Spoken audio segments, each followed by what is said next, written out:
La Sérénissime n'a plus rien de tranquille depuis l'arrivée de Jeff Bezos et Lauren Sanchez ce mercredi. Le couple, qui s'apprête à convoler à Venise, est arrivé en fanfare avec un yacht, des avions privés à la pelle, des hôtels entièrement réservés et des centaines d'invités. Une débauche de luxe et un dispositif de sécurité draconien qui engendre évidemment des remous dans la cité des Doges. Venise est une ville vivante, pas un local à louer au meilleur prix, a notamment déclaré le collectif No Space for Bezos, qui ne goûte que peu à cette façon qu'ont les ultra-riches de disposer des choses. À cela s'ajoute l'empreinte carbone de cet événement, plus que malvenue dans une ville déjà fragilisée par le changement climatique et le tourisme de masse.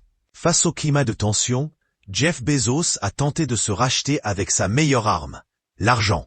Ainsi, selon le journal italien La Nuova, le milliardaire aurait fait un chèque d'1 million d'euros au consortium pour la coordination des recherches relatives à la lagune de Venise, organisme qui aide à la protection de l'environnement de la ville.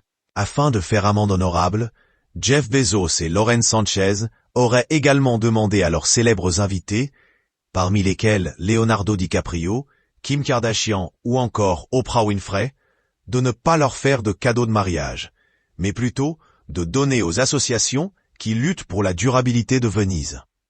Les manifestants, eux, se félicitent d'une chose, le lieu historique où devait se dérouler le mariage aurait finalement été abandonné. D'après le Guardian, la cérémonie devait initialement prendre place à l'église de la Miséricorde, mais les militants ont fait pression en menaçant de remplir les canaux de crocodiles gonflables pour empêcher leurs invités d'entrer.